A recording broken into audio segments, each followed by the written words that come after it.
नमस्कार दोस्तों, आप सभी का स्वागत है हमारे YouTube चैनल BCS एकेडमी पर। और आज के इस वीडियो में हम कक्षा 12 भौतिक विज्ञान बोर्ड परीक्षा 2024 को ध्यान में रखते हुए राजस्थान स्कूल शिक्षा परिषद स्कूल शिक्षा विभाग राजस्थान सरकार द्वारा जारी प्रश्न बैंक का सॉल्यूशन लेकर आए हैं। विद्यार्थियों, ये जो प्रश्न बैंक है इसका उद्देश्य है ऐसे नो टू पासबुक्स, मतलब यदि आप इसको तैयार कर लेते हैं तो आपको पासबुक्स की कोई आवश्यकता नहीं रह जाएगी, क्योंकि ये जो प्रश्न बैंक है वो पाठ्य पुस्तकों के अध्ययन के आधार पर तैयार की हुई है। ये राजस्थान सरकार के द्वारा जारी की हुई है, इसलिए ये काफी महत्वपूर्ण हो जाती है। इसमें से बोर्ड एग्जाम में क्वेश्चन पूछे जाने की प्रबल संभावना हो जाती है। इस वीडियो से पहले हमने पहले, दूसरे और तीसरे चैप्टर के इंपॉर्टेंट क्वेश्चंस देख लिए थे, उनके सॉल्यूशन देख लिए थे। आज हम चौथा चैप्टर गतिमान आवेश एवं चुंबकत्व लेकर आए हैं। विद्यार्थियों, ये स्कूल शिक्षा विभाग राजस्थान के द्वारा तैयार करवाई गई है, इसलिए काफी महत्वपूर्ण है, मोस्ट इम्पोर्टेंट है। इसलिए आप अपने क्लासमेट के साथ में, अपने सहपाठियों के साथ में इस वीडियो को ज्यादा से ज्यादा शेयर करें, अधिक से अधिक शेयर करें, ताकि ज्यादा से ज्यादा स्टूडेंट इसका लाभ ले सकें। अब मैं इस वीडियो को स्टार्ट करता हूं। सबसे पहले लेते हैं हम पहला प्रश्न कि यदि एक तांबे की छड़ में से दिष्ट धारा प्रवाहित हो रही है तो इस धारा से उत्पन्न चुंबकीय क्षेत्र क्या होगा। तो सबसे पहले मैं यहाँ पर एक चालक छड़ ले लेता हूं। तो देखिए, इस छड़ के सबसे पहले हम देख लेते हैं छड़ के बाहर चुंबकीय क्षेत्र की तीव्रता कितनी होती है। तो छड़ के बाहर म्यू नॉट आई अपॉन 2πr। ये जो छड़ है इसमें से आई धारा बह रही है, जिसकी रेडियस कैपिटल आर और जिसकी अक्ष स्मॉल आर दूरी पर पॉइंट पी इसके बाहर स्थित है, जिस पर चुंबकीय क्षेत्र की तीव्रता म्यू नॉट आई अपॉन 2πr होगी। अब हम बात करते हैं इसके पृष्ठ पर। तो पृष्ठ पर स्मॉल आर के स्थान पर हम कैपिटल आर पुट कर देंगे, तो 2πr आ जाएगी। फिर हम बात करते हैं इस छड़ के अंदर। तो देखिए, अंदर जो चुंबकीय क्षेत्र की तीव्रता है वो है mu naught I into small r बट्टे में 2π कैपिटल आर स्क्वायर। तो देखिए, यहां पर आप देखेंगे कि चुंबकीय क्षेत्र की तीव्रता बाहर, पृष्ठ पर और अंदर तीनों जगह उत्पन्न हो रही है। तो देखिए, पहला ऑप्शन देखेंगे केवल छड़ के अंदर, तो ये गलत है, क्योंकि छड़ के बाहर भी उत्पन्न होती है, छड़ के अंदर भी उत्पन्न होती है।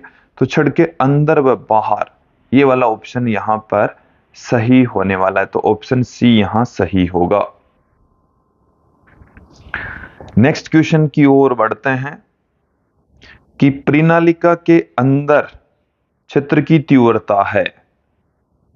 परिनालिका के अंदर जो चुंबकीय क्षेत्र की तीव्रता है वो कितनी होती है। तो देखो, इसकी लंबाई के अनुक्रमानुपाती होती है, इसमें प्रवाहित धारा की अनुक्रमानुपाती होती है, इसके कुल फेरों की संख्या के व्युत्क्रमानुपाती होती है, इसमें प्रवाहित धारा के व्युत्क्रमानुपाती होती है। तो देखिए, चुंबकीय क्षेत्र की तीव्रता किसी भी परिनालिका के अक्ष पर उत्पन्न चुंबकीय क्षेत्र की तीव्रता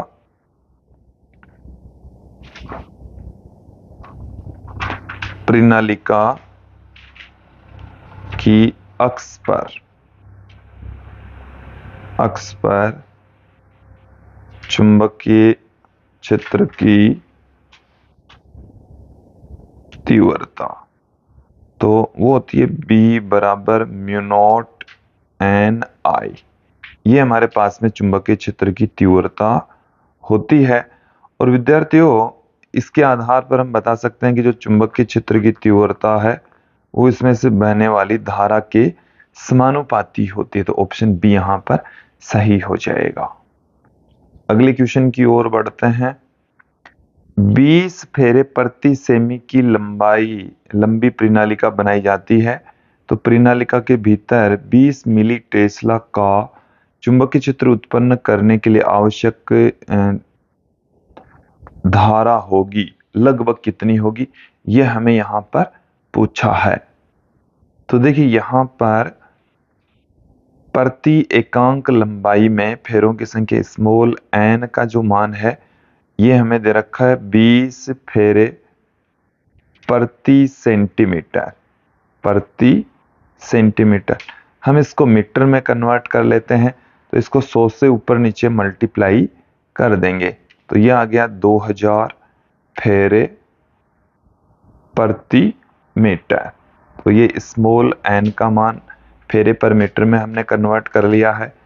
अब जो चुंबकीय क्षेत्र है वो है 20 मिली टेस्ला, मिली का मतलब 10 की घात -3 टेस्ला। अपन को यहां पर धारा पूछी है कि धारा की वैल्यू क्या होगी। तो देखिए विद्यार्थियों, हम परिनालिका की अक्ष पर उत्पन्न चुंबकीय क्षेत्र की तीव्रता B बराबर म्यू नॉट एन आई जानते हैं। तो यहां से अपने पास में I बराबर क्या आ जाएगा, B अपॉन में म्यू नॉट एन। तो B का जो मान है वो है 20 गुणा 10 की घात -3 बट्टे में म्यू नॉट। म्यू नॉट का जो मान होता है वो 4 pi into 10 the power -7। N की जो वैल्यू है वो हमारे पास में है 2000। तो यहां से हम देख लेते हैं,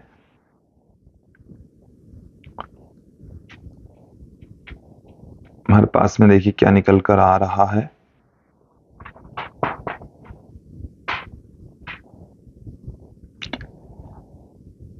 एक जीरो से एक जीरो कैंसिल हो गया, 2 से भी ये 2 कैंसिल हो गया, यहां से 2 घात इसकी कम हो गई है, तो 10 की घात -5 ऊपर जाएगी, तो प्लस में 5 ऊपर रह गई हमारे पास में 2, तो 4 पाई इंटू 2, तो 100 बट्टे में 4 पाई आ गया अपने पास में, 100 बट्टे में 4 पाई, जो कि लगभग 8 के समथिंग आएगा। तो 8 एम्पियर हमारे पास में इसका सॉल्यूशन आ जाएगा।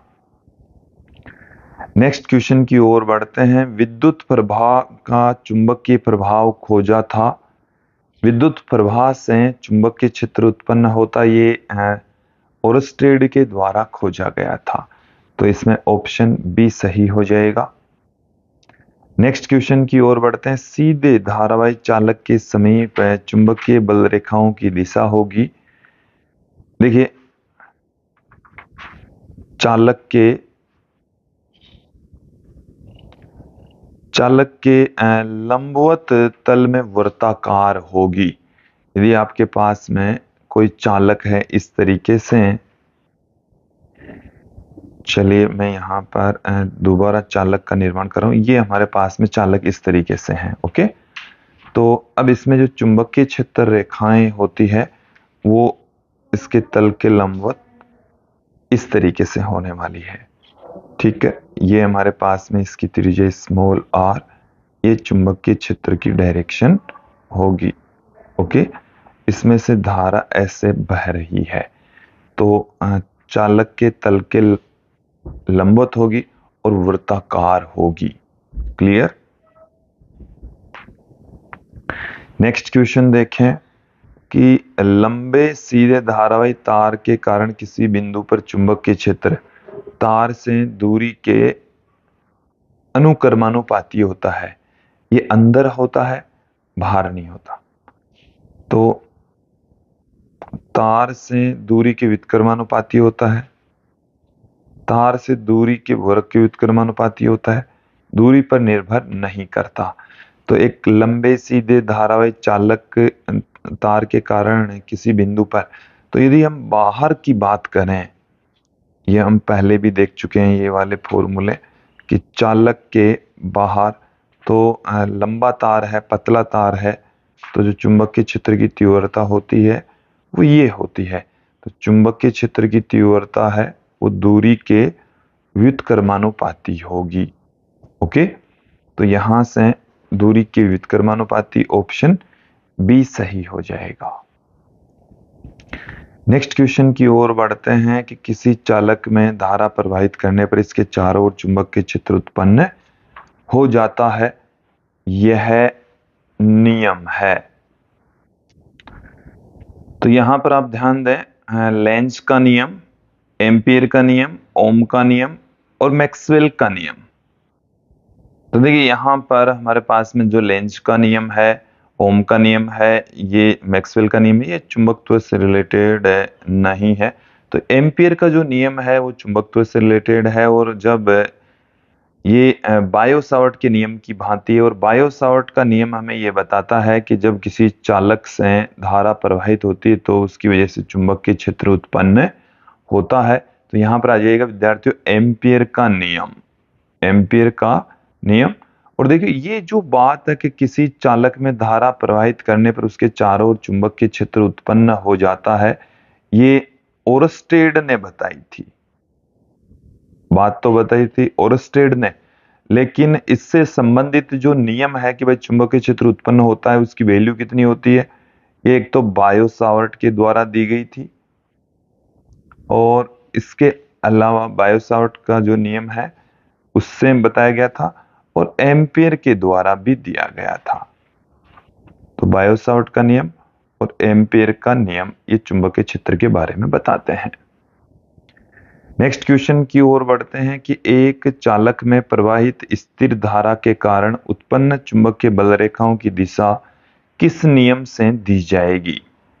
कि एक चालक है और उस, तो देखिए पहला ऑप्शन है लेंज का नियम, जो कि प्रेरित धारा की दिशा को बताता है। फ्लेमिंग के बाएं हाथ का नियम, ये धारावाही चालक पर लगने वाले चुंबकीय बल की दिशा को बताता है। दाएं हाथ की हथेली का नियम, ये भी हमारे पास में धारावाही चालक पर लगने वाले बल की दिशा को व्यक्त करता है। मैक्सवेल का जो पेंच नियम है, ये किसी धारावाही चालक में उत्पन्न, धारावाही चालक के कारण से उत्पन्न चुंबकीय क्षेत्र की दिशा को व्यक्त करता है। तो मैक्सवेल का पेंच नियम यहां पर हमारे पास में सही होगा। नेक्स्ट क्वेश्चन की ओर बढ़ते हैं कि एक आवेशित कण चुंबकीय क्षेत्र में गति करते समय परिणामी बल अनुभव करता है। तो क्षेत्र की दिशा में, क्षेत्र की विपरीत दिशा में, क्षेत्र की दिशा वेग की दिशा दोनों के लंबवत। तो ये बिल्कुल सही है, क्षेत्र की दिशा व वेग की दिशा दोनों के ही लंबवत बल अनुभव करता है। तो ऑप्शन सी यहां पर सही हो जाएगा। जो बल का मान होता है F vector equal to Q V vector cross B vector होता है। तो ये जो F है वो V वेक्टर और B वेक्टर दोनों के ही लंबवत होता है। क्लियर, F की जो डायरेक्शन है वो V और B दोनों के ही लंबवत होगी।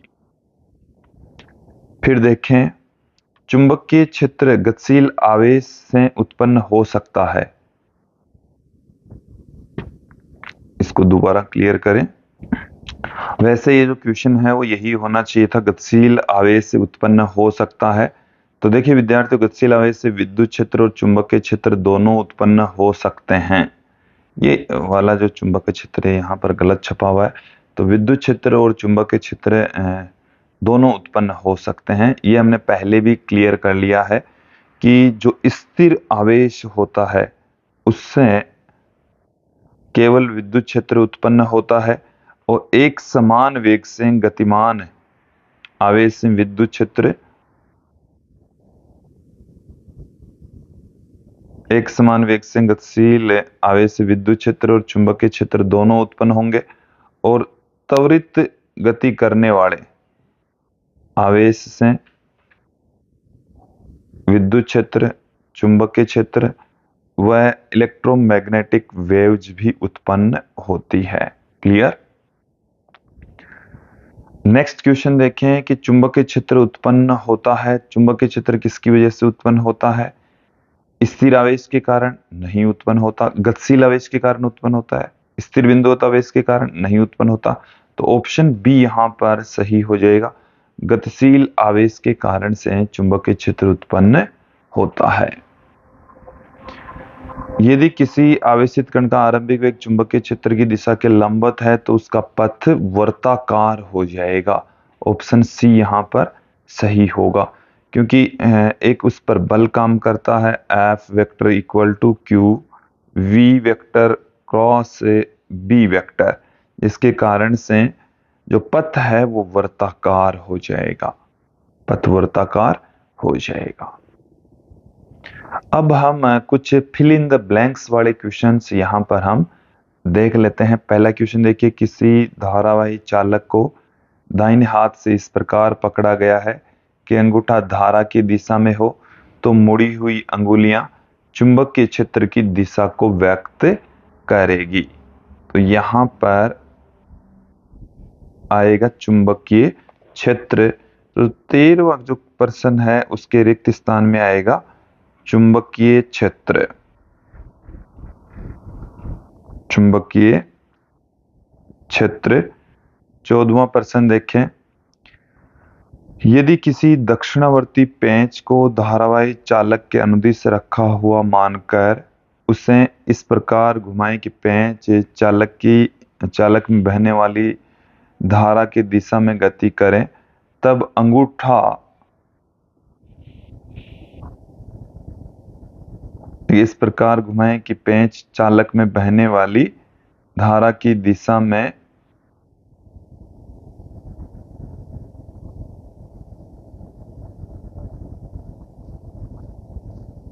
देखो थोड़ा सा क्वेश्चन सही नहीं है। यह दक्षिणावर्ती पेंच नियम है कि यदि किसी दक्षिणावर्ती पेंच को धारावाही चालक के अनुदिश रखा हुआ मानकर उसे इस प्रकार घुमाएं कि पेंच चालक में बहने वाली धारा की दिशा में गति करें, तो उसके घूमने की दिशा चुंबकीय क्षेत्र की दिशा को बताएगी। घूमने की जो दिशा है वो यहां पर ये अंगूठा आ रहा है, इसके स्थान पर आएगा उसके, तब घूमने की दिशा, घूमने की दिशा चुंबकीय क्षेत्र की दिशा को बताएगी। चुंबकीय क्षेत्र की दिशा को बताएगी। तो यहां पर जो 14वां प्रश्न है उसके भी रिक्त स्थान में चुंबकीय क्षेत्र ही आएगा। नेक्स्ट देखें, यदि चुंबकीय क्षेत्र कागज के तल के लंबवत तो इसे क्रॉस के द्वारा व्यक्त करेंगे। यदि चुंबकीय क्षेत्र किधर है, अंदर की ओर है, तो 15वें क्वेश्चन के अंदर आएगा अंदर की ओर है, तो उस चुंबकीय क्षेत्र को हम क्रॉस के निशान से व्यक्त करेंगे। यदि चुंबकीय क्षेत्र कागज के तल के लंबवत बाहर की ओर है तो इसे हम डॉट से व्यक्त करेंगे, इसमें आएगा बाहर। 16वें का जो आंसर है वो बाहर होगा। फिर आगे बढ़ते हैं कि किसी बंद पथ के लिए चुंबकीय क्षेत्र का रेखीय समाकलन उस बंद पथ से संबद्ध क्षेत्रफल से पारित धाराओं के कुल बीजगणितीय योग का म्यू नॉट गुणा होता है। म्यू नॉट गुणा होता है। विद्यार्थियों ये है एम्पियर के नियम से, एम्पियर के नियम से हमारे पास में आया है। एम्पियर का जो नियम है वो क्या कहता है कि किसी बंद वक्र से संबंधित चुंबकीय क्षेत्र का रेखा समाकलन बंद वक्र में से गुजरने वाली कुल धाराओं का म्यू नॉट गुणा होता है। फिर एक खालिस्तान एक ऐसा उपकरण है जिसके द्वारा धनावेशित कणों जैसे अल्फा कण, न्यूट्रॉन आदि को त्वरित किया जा सकता है।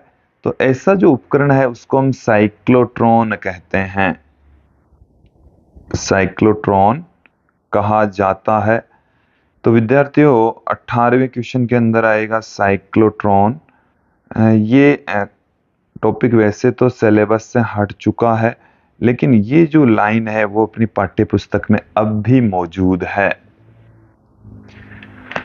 कोई विद्युत धारावाही पास या कुंडली का व्यवहार भांति होता है, तो एक कुंडली का जो व्यवहार है वो चुंबक की भांति होता है। तो 19वें क्वेश्चन का जो आंसर है वो आएगा चुंबक, चुंबक की भांति व्यवहार करते हैं। अगला क्वेश्चन देखें, गतिमान आवेश से अपने चारों ओर एक क्षेत्र उत्पन्न करते हैं। तो यहाँ पर जो गतिमान आवेश हैं वो चुंबकीय क्षेत्र और विद्युत क्षेत्र दोनों उत्पन्न करते हैं। तो विद्युत क्षेत्र व चुंबकीय क्षेत्र दोनों उत्पन्न करेंगे। विद्युत क्षेत्र और चुंबकीय क्षेत्र दोनों उत्पन्न करेंगे। दो समांतर तारों में समान दिशा में प्रवाहित धाराओं के कारण वे आकर्षित होते हैं, एक दूसरे को अट्रैक्ट करेंगे। तो समांतर धाराओं में आकर्षण बल पाया जाता है। फिर है, दो समांतर तारों में विपरीत दिशाओं में प्रवाहित प्रति समांतर धाराओं के कारण से वे एक दूसरे को प्रतिकर्षित करेंगे।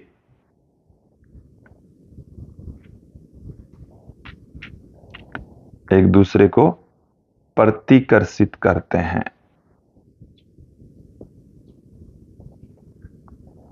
फिर देखें, एक टेस्ला में 10⁴ गाउस होते हैं। एक टेस्ला में 10⁴ गाउस होते हैं। क्लियर? तो ये थे कुछ फिल इन द ब्लैंक्स वाले क्वेश्चंस। अब हम कुछ अति लघुत्रात्मक प्रश्न भी ले लेते हैं। पहला ही जो क्वेश्चन है वो एम्पीयर के परिपथीय नियम के 2 उपयोग लिखिए। देखिए विद्यार्थियों, एम्पीयर के नियम की सहायता से हम चुंबकीय क्षेत्र की तीव्रता ज्ञात कर सकते हैं। तो सीधे धारावाही चालक के कारण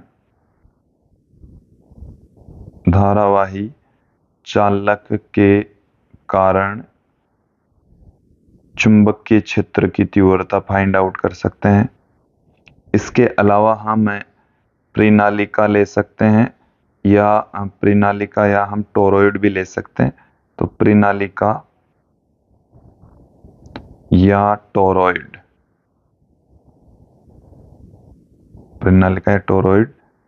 के कारण चुंबकीय क्षेत्र की तीव्रता ज्ञात कर सकते हैं। चुंबकीय क्षेत्र ज्ञात कर सकते हैं।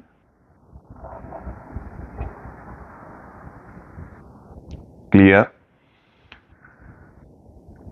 नेक्स्ट देखें, एक अनंत लंबाई की परिनालिका के किसी एक सिरे पर चुंबकीय क्षेत्र का मान कितना होता है?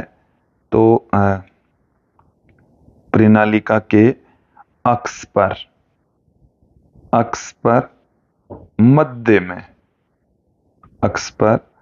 मध्य में जो चुंबकीय क्षेत्र है वो μ0 n I होता है। फिर मैं बात करूं एक सिरे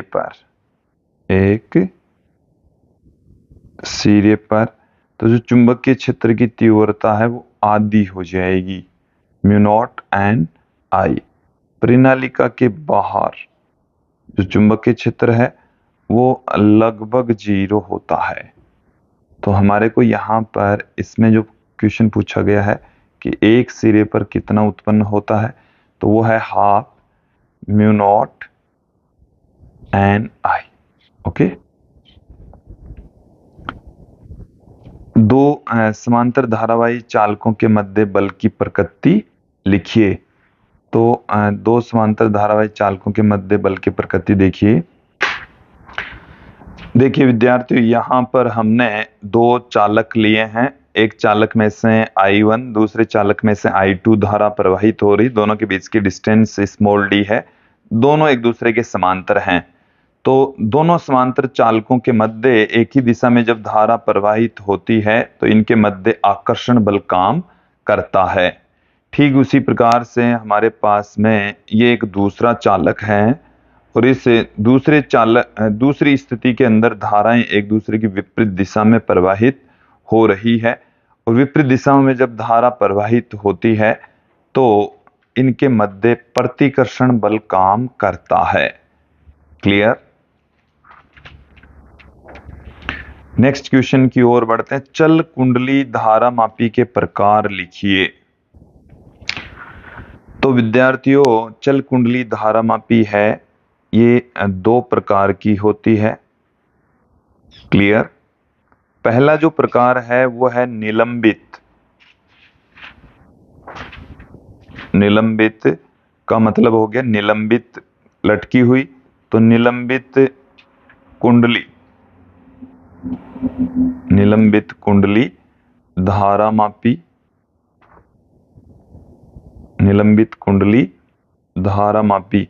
और दूसरा जो प्रकार है वो है किलकित। इसमें चूल लगे होंगे,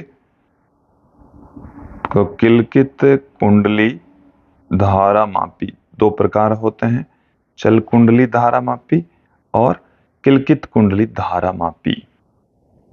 नेक्स्ट क्वेश्चन की ओर बढ़ते हैं। निलंबित कुंडली धारा मापी में चुंबकीय ध्रुवों की आकृति किस प्रकार होती है? तो ये अवतलाकार कटे होते हैं, अवतलाकार कटे होते हैं। क्लियर। इनको यदि हम ऊपर से देखें तो हमें देखिए इस प्रकार के नजर आएंगे। तो देखिए ऊपर से देखने पर हमें ये अवतलाकार कटे हुए नजर आएंगे, और ये हमारे पास में इसके अंदर रखी हुई है आयताकार कुंडली। क्लियर। फिर देखिए कि चुंबकीय क्षेत्र में धारावाही चालक पर बल का सूत्र लिखिए। तो देखिए धारावाही चालक पर लगने वाला बल, धारावाही चालक पर बल, तो धारावाही चालक पर बल है F बराबर ILB साइन थीटा होता है। इसको आप सदिश रूप में F vector equal to I L vector cross B vector से भी पुट कर सकते हैं। तो ये हमारे पास में बल का फॉर्मूला है। देखिए संट का उपयोग क्या होता है, संट क्या चीज है, पहले तो इसको क्लियर करें। तो देखिए विद्यार्थी, संट जो प्रतिरोध है वह एक अल्प प्रतिरोध होता है, और किसी धारा मापी को एमीटर में रूपांतरित करने के लिए समांतर क्रम में संट प्रतिरोध जोड़ा जाता है। क्लियर। तो ये समझ आ जाना चाहिए। फिर नेक्स्ट क्वेश्चन देख लेते हैं। चुंबकीय क्षेत्र का विमीय सूत्र लिखिए। हम चुंबकीय क्षेत्र से रिलेटेड कोई सी भी एक फॉर्मूला देख लेते हैं यहां पर। तो देखिए चुंबकीय बल F बराबर होता है ILB, तो हमारे पास में यहां से B बराबर आ जाएगा F बट्टे में I इंटू L। तो B की विमा वही होगी जो F बट्टे में IL की विमा होगी। F यहां पर बल है, और बल की जो विमा होती है वो होती है M1 L1 T minus 2, I धारा जिसकी विमा A1, L लंबाई जिसकी विमा L1।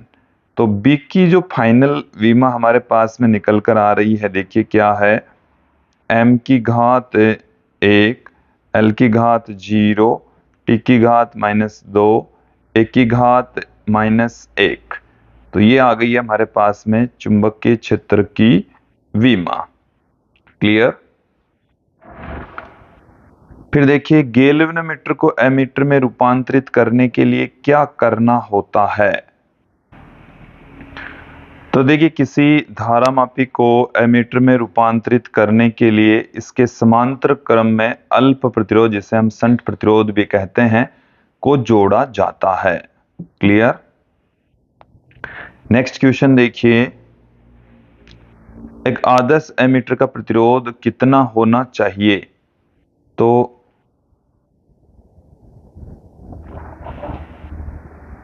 आदर्श एमीटर का जो प्रतिरोध है वो शून्य होना चाहिए। आदर्श एमीटर का प्रतिरोध ये होना चाहिए शून्य।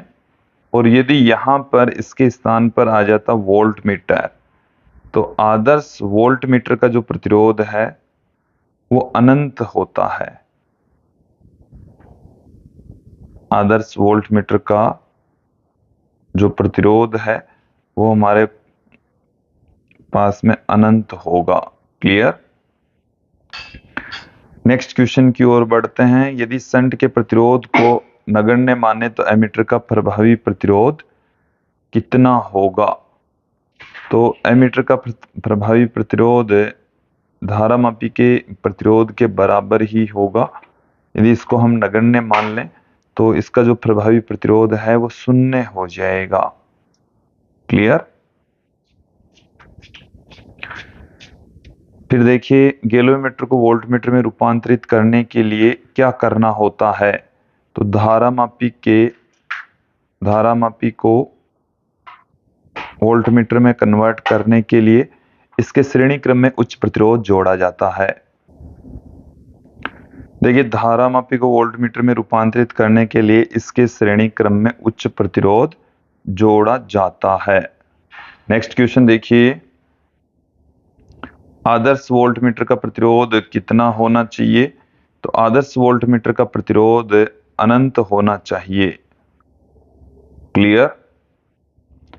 नेक्स्ट क्वेश्चन देखेंगे, किसी सीधे धारावाही चालक के कारण स्मॉल r दूरी पर स्थित बिंदु पर चुंबकीय क्षेत्र की तीव्रता का सूत्र लिखिए। तो चालक के बाहर चुंबकीय क्षेत्र की तीव्रता का फॉर्मूला इस वीडियो के शुरू में ही हमने बता दिया था, म्यू0 I बट्टे में 2 पाई r। ये हमारे पास में धारावाही चालक के बाहर चुंबकीय क्षेत्र की तीव्रता का सूत्र होता है। देखिए, अगला जो क्वेश्चन है वो हमारे पास में है, एम्पीयर का परिपथीय नियम लिखिए। ये एम्पीयर का परिपथीय नियम ही है। तो एम्पीयर का परिपथीय नियम किसी बंद वक्र से संबंधित चुंबकीय क्षेत्र का रेखा समाकलन बंद वक्र से गुजरने वाली कुल धाराओं का म्यू0 गुणा होता है।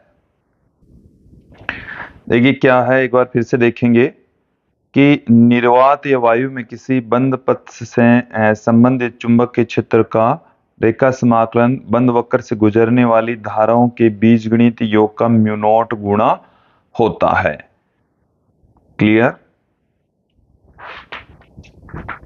नेक्स्ट क्वेश्चन देखेंगे, चुंबकीय क्षेत्र की दिशा ज्ञात करने के लिए कोई 2 नियम लिखिए।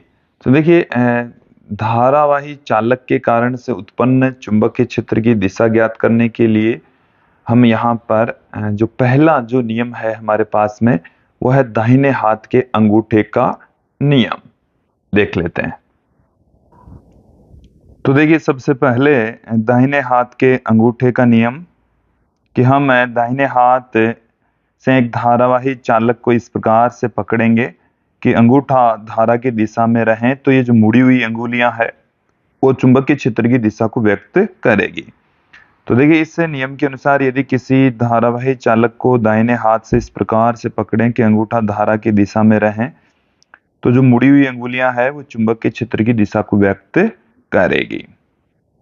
इसी प्रकार से मैक्सवेल का जो पेंच नियम है उसकी सहायता से भी हम चुंबकीय क्षेत्र की डायरेक्शन ज्ञात कर सकते हैं। मैक्सवेल का पेंच नियम क्या है कि आप एक पेंच लीजिए और उस पेंच को इस प्रकार से घुमाएं कि वो धारा की दिशा में आगे बढ़े, तो उसके घूमने की जो डायरेक्शन है वो चुंबकीय क्षेत्र की दिशा को व्यक्त करेगी। तो देखिए क्या है, इस नियम के अनुसार यदि किसी पेंच को इस प्रकार से घुमाया जाए कि उसकी नोक धारा की दिशा में आगे बढ़े, तो पेंच के घूमने की दिशा चुंबकीय क्षेत्र की दिशा को व्यक्त करेगी। तो ये हैं चुंबकीय क्षेत्र की दिशा ज्ञात करने के 2 महत्वपूर्ण नियम। नेक्स्ट क्वेश्चन देखिए कि चुंबकीय क्षेत्र उत्पन्न करने के लिए कोई 2 स्रोतों के नाम लिखिए। तो देखिए, चुंबकीय क्षेत्र उत्पन्न करने के 2 स्रोत में पहला है गतिशील आवेश। गतिशील आवेश के कारण से चुंबकीय क्षेत्र उत्पन्न होता है। इसके अलावा परिवर्ती विद्युत क्षेत्र की सहायता से भी हम चुंबकीय क्षेत्र उत्पन्न कर सकते हैं। तो ये थे कुछ अति लघुत्रात्मक क्वेश्चन। कुछ दीर्घ उत्तरीय प्रश्न भी यहाँ पर हम देख लेते हैं कि एम्पीयर के परिपथीय नियम की सहायता से लंबी धारावाही प्रणालिका की अक्ष पर चुंबकीय क्षेत्र का व्यंजक प्राप्त कीजिए। तो ये परिनालिका का एक टॉपिक है और उसकी अक्ष पर चुंबकीय क्षेत्र की तीव्रता B बराबर म्यू नॉट I ज्ञात करनी होती है। नेक्स्ट जो क्वेश्चन है, बायो-सावर्ट नियम की सहायता से वृत्ताकार धारावाही वृत्ताकार पास की अक्ष पर चुंबकीय क्षेत्र की तीव्रता का व्यंजक प्राप्त कीजिए। तो धारावाही वृत्ताकार कुंडली की अक्ष पर चुंबकीय क्षेत्र की तीव्रता का जो फॉर्मूला है mu 0 n I a square बट्टे में 2 a स्क्वायर प्लस अक्ष स्क्वायर की घात 3/2 ये फाइंड आउट करवाया है। फिर है दो समांतर धारावाही तारों के मध्य कार्यरत बल का व्यंजक प्राप्त कीजिए। 1 एम्पीयर धारा की सैद्धांतिक परिभाषा भी इसके आधार पर दीजिए। तो विद्यार्थियों, दो समांतर धारावाही चालकों की प्रति एकांक लंबाई पर बल का व्यंजक होता है म्यू नॉट I1 I2 बट्टे में 2 पाई डी, और इसी के आधार पर ही हम 1 एम्पीयर की अंतरराष्ट्रीय परिभाषा देते हैं कि यदि हम L का मान 1 मीटर, D का मान 1 मीटर, I1 और I2 दोनों को बराबर और 1 एम्पीयर ले लें तो F का मान है वो हमारे पास में 2 × 10⁻⁷ न्यूटन आएगा। तो 1 एम्पीयर की अंतरराष्ट्रीय परिभाषा ये होती है, या जो सैद्धांतिक परिभाषा ये होती है कि दो एकांक लंबाई के समांतर धारावाही चालक तार 1 मीटर की दूरी पर स्थित हो तथा दोनों के बीच में लगने वाला बल 2 × 10⁻⁷ न्यूटन हो तो प्रत्येक तार में से बहने वाली जो धारा है वो 1 एम्पीयर होगी। नेक्स्ट देखें, एम्पीयर के नियम का आलेख लिखिए, आलेख कीजिए। मतलब एम्पीयर का नियम आपको लिखना है। एक लंबे सीधे धारावाही चालक से लंबवत स्मॉल r दूरी पर स्थित बिंदु पर चुंबकीय प्रेरण का व्यंजक प्राप्त कीजिए। चुंबकीय प्रेरण का दूरी के साथ परिवर्तन का ग्राफ भी प्रदर्शित कीजिए। देखिए, चुंबकीय प्रेरण का मतलब चुंबकीय क्षेत्र ही है विद्यार्थियों। तो यहाँ पर आपको सीधे लंबे धारावाही चालक तार के कारण से चुंबकीय क्षेत्र की तीव्रता म्यू नॉट I अपॉन में 2 पाई r ज्ञात करनी है। और यहां से हमारे पास में r के साथ में यदि आलेख भी पूछा है, ग्राफ भी यहां पर पूछा है, तो ग्राफ है, क्योंकि दूरी के साथ में चुंबकीय क्षेत्र की तीव्रता घटती है, व्युत्क्रमानुपाती होता है, तो इस टाइप का ग्राफ आएगा। अगला क्वेश्चन है, चल कुंडली धारामापी की संरचना का वर्णन कीजिए, इसका नामांकित चित्र बनाइए। सिद्ध कीजिए कि धारामापी की कुंडली में प्रवाही धारा उसमें उत्पन्न विक्षेप के समानुपाती होती है। तो इसमें एक रिलेशन होता है फाई समानुपाती I, ये वाला रिलेशन आपको प्रूफ करना है। और विद्यार्थियों, ये जो क्वेश्चंस हैं इनको आप हमारे नोट्स से भी कर सकते हैं। नोट्स प्राप्त करने के लिए हमारी एप्लीकेशन है BCS academy, Google play store से इसको आप डाउनलोड कर सकते हैं, या इस वीडियो के डिस्क्रिप्शन में भी हमने इस एप्लीकेशन की लिंक दे रखी है, वहां से इसको डाउनलोड कीजिए। नोट्स प्राप्त कर सकते हैं, 11th-12th के वीडियोज आप प्राप्त कर सकते हैं। साथ में ये जो PDF है इसके सॉल्यूशन की PDF भी प्राप्त कर सकते हैं, इसका वीडियो भी आप हमारी एप्लीकेशन से प्राप्त कर सकते हैं। अंतिम जो क्वेश्चन है वो देखिए क्या है, बायो-सावर्ट के नियम पर आधारित है। बायो-सावर्ट के नियम का कथन और गणितीय रूप लिखिए और किसी सीधे एवं परिमित लंबाई के धारावाही चालक के कारण से उत्पन्न चुंबकीय क्षेत्र का व्यंजक प्राप्त कीजिए। दर्शाइए कि यदि धारावाही चालक अनंत लंबाई का हो तो लंबवत दूरी पर चुंबकीय क्षेत्र B बराबर I/D होता है। ये वैसे सिलेबस में नहीं रहा है, वैसे ये फॉर्मूला भी गलत है विद्यार्थियों। तो आज की इस वीडियो में इतना ही। नेक्स्ट वीडियो में हम फिर मिलेंगे, जिसमें हम 5th चैप्टर चुंबकत्व एवं द्रव्य से संबंधित क्वेश्चन आंसर लेकर लौटेंगे। आज के लिए इतना ही। धन्यवाद दोस्तों।